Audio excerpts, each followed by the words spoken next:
أعوذ بالله من الشيطان الرجيم. بسم الله الرحمن الرحيم.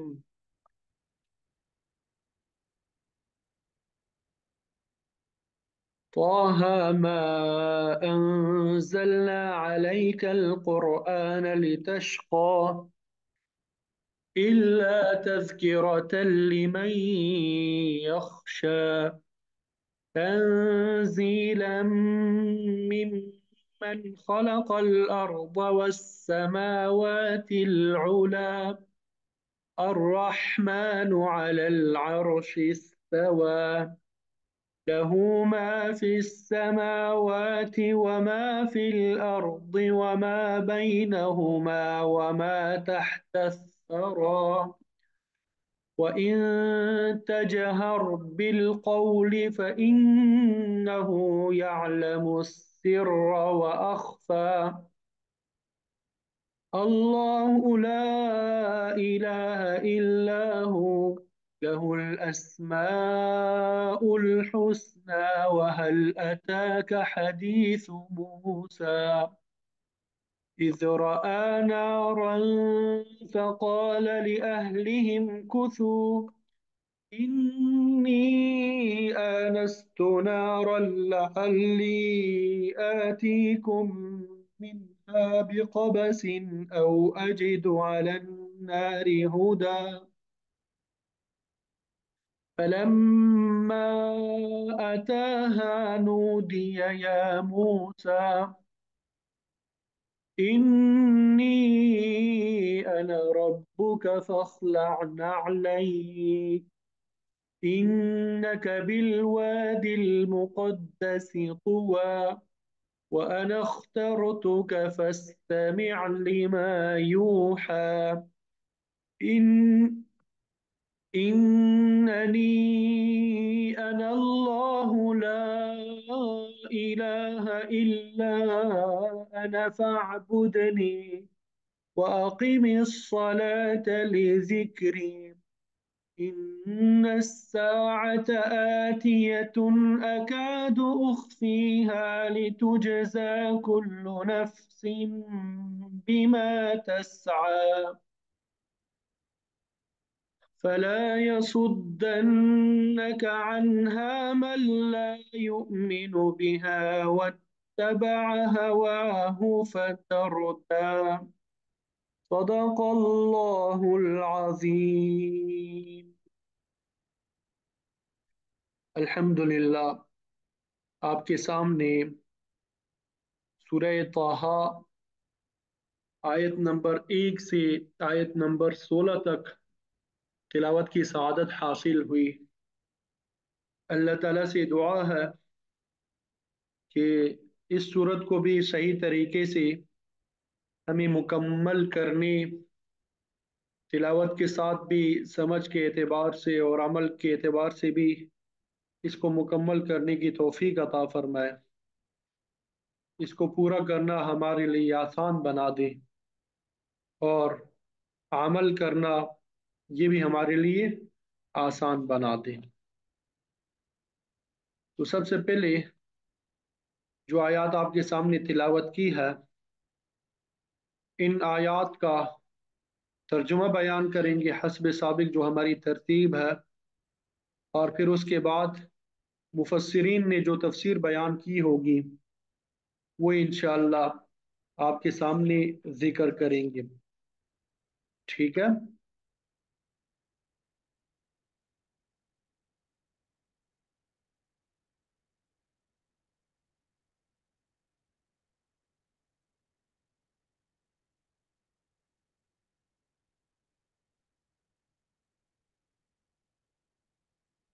تو سب سے پہلی جو آیت ہے طٰہٰ، یہ حروف مقطعات میں سے ہے، اس کے بارے میں آپ کو بتا چکا ہوں کہ اس کا مطلب اللہ اور اس کے رسول صلی اللہ علیہ وسلم ہی بہتر جانتے ہیں۔